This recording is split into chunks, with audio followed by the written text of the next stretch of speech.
Akop. Next, the chair would like to recognize the Honorable Rog Gutierrez. Thank you, Mr. Chair. Magandang umaga po sa ating lahat. Just taking off from where Congressman Akop started. But before that, I would like to start by saying that this has been one of the most fruitful committee hearings that I've had the pleasure in joining. Throughout the course of 7 hearings, we have brought detail to some long-held suspicions, the confidential funds of the OVP and DepEd that had been abused or malversed or maybe even taken. By abused, I mean that the relevant officers of the OVP and the DepEd took advantage of gaps in and in fact violated Joint Circular 2015-001. Mahirap po na problema ito. Pera po ng taong bayan ang pinag-uusapan dito, and unless we are aware of these gaps and violations, the legal regime cannot and will not change for the better. Today, I'd like to go through some of these violations as mentioned by Congressman Akop. The SDO has the sole mandate to disburse the CF, the confidential funds, and to prepare and submit the liquidation reports of cash advances with the relevant supporting documentation as prescribed under the joint circular. Siya lamang. On the other hand, a security officer is a personnel who has been officially designated as such to have access to security information. Klaro po ang kani-kanilang mga responsibilidad. Ang SDO po ang sa disbursement o ang sa pagbibigay ng pera. Ang SO naman, yung security officer naman, ay binibigyan lamang ng access sa impormasyon. To elaborate and para po sa kaalaman ng lahat, under the joint circular, the SDO is personally tasked with the disbursement and liquidation of confidential funds. Ang SDO ang tagabigay ng pera, siya lang under the joint circular.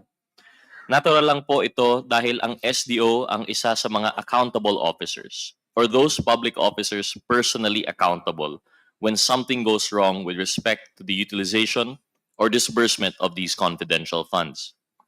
And this is precisely the reason why kinakailangan may fidelity bond ang SDO.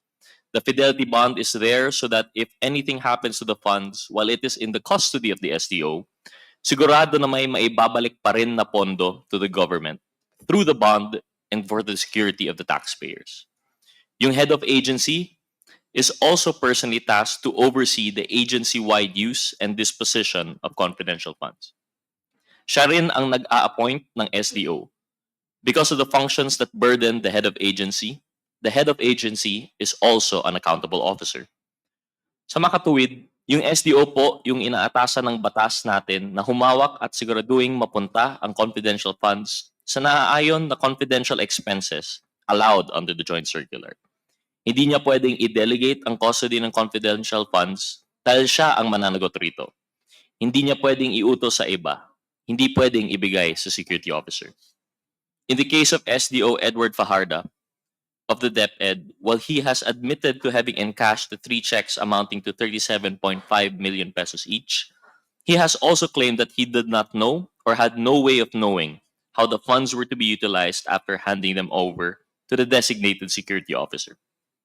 Mr. Fajardo stated that since it was Colonel Nolasco who is the expert in confidential operations, it was Colonel Nolasco who supposedly made the disbursements of the confidential funds in different localities. It begs the question, sino po ba ang totoong special disbursing officer? Kung ang nag-iisang taong pinagdi-disperse ng SDO ay si Colonel Nolasco, kung pagka-encash ng cheque ay agara naman itong inaabot sa security officer. Whatever happened to Mr. Fajardo being an accountable officer under the joint circular? Kung wala siyang slightest idea kung saan napupunta o kanino ibinibigay ang confidential funds? Is his role in this entire process simply ministerial? We beg to disagree. Mr. Fajardo is not just a simple bagman that would withdraw the funds and turn over to the security officer. His role, as material as it is, carries with it discretion. Discretion to ensure the accuracy of the data in the liquidation reports and to be accountable for the disbursements from the cash advances of confidential funds. But Mr. Fajardo admitted that he merely relied on the documents evidencing payments submitted by the security officer.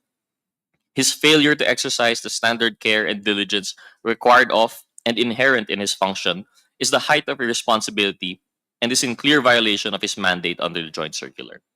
At bakit po nangyari ito?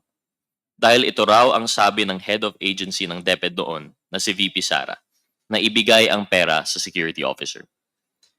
Same case po tayo with SDO Gina Acosta of the OVP. Ms. Acosta also admitted that the utilization and payment of the confidential funds involves her handing over the money to a security officer per the instruction of no less than head of the agency, Vice President Duterte. SDO Acosta also supposedly never knew where the security officer took or expended the confidential funds. She has only testified on the basis of the information supposedly fed to her, without certainty as to who are the actual recipients or payees of the confidential funds, whether they are even actual persons. In the past hearings, it has always been made to appear that Ms. Acosta for OVP and Mr. Fajarda for DepEd would have the most knowledge as the SDOs of the confidential funds. And we have always been made to believe that it would be the two of them who would be able to shed light on the discrepancies flagged by the COA and the other erroneous and false matters po na didiscover po namin through these hearings. Unfortunately, the SDOs themselves violated their own accountability, their own certifications in the liquidation report, with them disclaiming knowledge kung saan or kanino ba talaga pumunta ang bawat sentimo ng confidential funds. They violated a particular responsibility under item 4.15.1 of the joint circular, where they are supposed to certify at least two things: na sila ang accountable for the disbursements of confidential funds and that the expenses were incurred in connection with the agency's confidential activities. How can they faithfully attest to these kung binibigay lang din naman nila yung confidential funds sa ibang tao or empleyado? Basta mangako din sa kanya yung empleyado, halimbawa, nagagamitin yung pera pambayad sa informer or pang-conduct ng surveillance activities. Now let's move on to another reeling discovery na atin din pong na-uncover throughout the hearings. And this is with respect to the certifications issued by officers of the AFP, submitted by the DepEd to the COA in support of the DepEd's utilization of confidential funds for payment of rewards to informers. Matatandaang mahigit 15 million pesos of the confidential funds spending of the DepEd went to payment of reward to informers. This expense item has been flagged by the COA in view of the DepEd's failure to provide sufficient supporting documentation on the success of the agency's own information gathering and surveillance activities. Para po ipaalala sa nakakarami, under the joint circular, one of the conditions that must be met in order for an agency or office to use confidential funds to pay rewards to informers is supporting documentation evidencing the success of the information gathering and or surveillance activities on account of the information provided by the informer. Based on the respective accomplishment reports and the acknowledgement receipts submitted by the OVP and the DepEd, the total amounts utilized for the payment of reward to informers is 96,980,000 pesos for the OVP, covering the period from the fourth quarter of 2022 until the third quarter of 2023, and 21,921,000 pesos for DepEd from the first to third quarters of 2023. This is a total of 118,901,000 pesos. Napakarami po sanang classroom, tuition, sweldo ng guro, at iba pa ang pwedeng paggamitan nito. I stress also that this amount of money is just for supposed payment of rewards. It does not include all other things for which confidential funds were spent for. When inquired about the certifications which the DepEd submitted to the COA, former Undersecretary and Chief of Staff of the Office of the Secretary of DepEd, Mr. Michael Poa, admitted to having asked retired Major General Nolasco Mempin to secure said certifications from the AFP as a means to justify the use of confidential funds, despite DepEd not being directly involved in AFP-led activities. This was confirmed by former Education Undersecretary Major General Mempin, who stated on record that the DepEd has not released any single centavo to the conduct of youth leadership summits. The AFP officers themselves admitted that they did not receive any funding from the DepEd. The summits were actually funded by the budget of the Philippine Army and from funds of participating local government units, as confirmed by Colonel Boransing. Lieutenant Colonel Panopio also supported Colonel Boransing's statements that they were not aware that certifications issued by them would be used to justify the DepEd's confidential fund spending for informants. We eventually came to know that these certifications issued by Army Civil Military Operations Staff Officers Colonel Boransing, Lieutenant Colonel Sangdaan Jr., and Colonel Magtanggol Panopio for the Youth Leadership Summits and Information Education campaigns in 2023 only showed that the fact that these events were successfully conducted at the different barangays in their areas of responsibility. This is yet another clear derogation of the joint circular. DepEd misleadingly made it appear that the agency used confidential funds for youth training programs, when in truth it was the AFP and the LGUs which actually shouldered the expenses from their respective confidential fund allocations. There was never any correlation between DepEd's supposed surveillance or information gathering activities with the AFP's successful conduct of its summits and campaigns in partnership with the LGUs. The DepEd took advantage of the AFP, rode in the coattails of the AFP, and misled the AFP into issuing certifications for a project that is not the DepEd's to begin with. And who could forget the many anomalies we were able to uncover with respect to the acknowledgement receipts or documents evidencing payment submitted by the DepEd and the OVP to the COA. With the select few that we were able to highlight throughout the hearings, ay marami po talagang lumutang na discrepancies na ni dapat ipasawalang bahala. We were able to trace the disbursements by counter-checking the dates indicated in the ARs, and we came to know through this hearing that DepEd SDO was able to complete a job that we believe is humanly impossible. An examination of the acknowledgement receipts submitted by the DepEd for the first quarter of 2023 revealed that Mr. Fajarda made disbursements for 38 consecutive days. And for 35 out of those 38 days, payouts were made to at least 10 to 26 people per day and for various purposes. For example, reward payment, incentives, supplies, rentals, traveling expenses, etc. This is something that could not be easily missed because the acknowledgement receipts, at least for the DepEd, have fields where the payees indicate the date they received the payment and their own addresses or location. We will recall that on February 21, 2023, or the very next day after SDO Fajarda encashed a 37.5 million peso check with the Land Bank, the SDO made 7 disbursements already in 7 different locations, as evidenced by the acknowledgement receipts recorded for that date.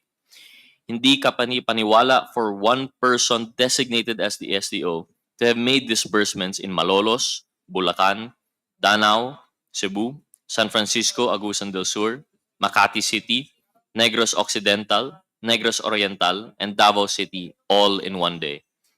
Worse, we found other examples of DepEd acknowledgement receipts of the same date but varied widely in terms of the localities where the payments were made.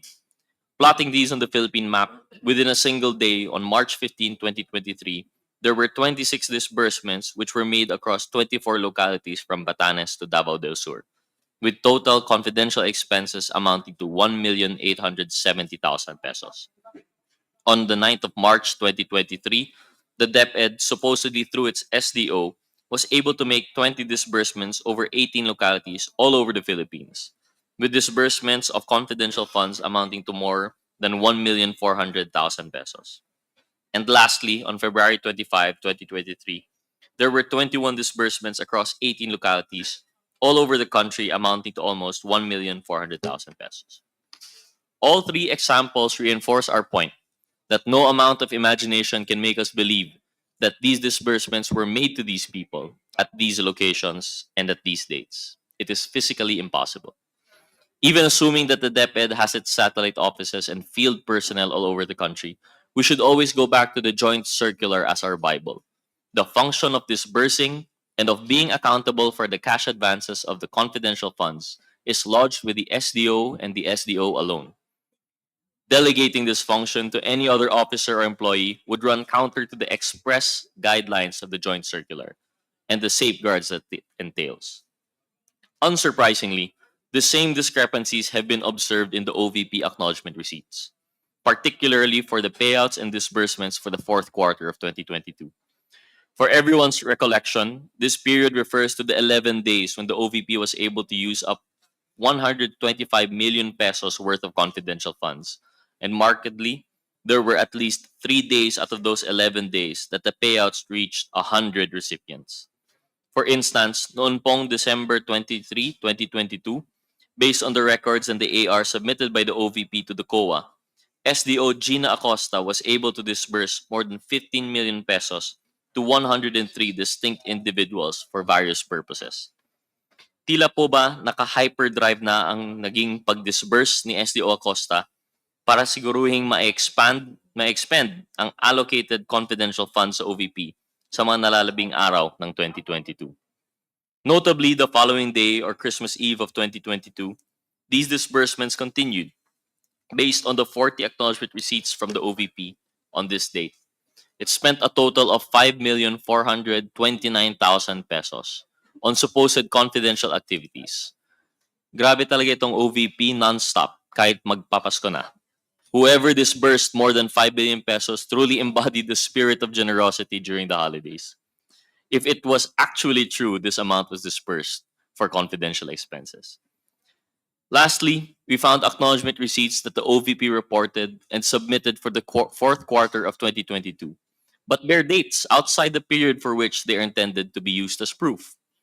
Na-observe po namin how the OVP fourth quarter acknowledgement receipts were dated December 2023, when they have been supposedly paid out to and received by the recipients in 2022.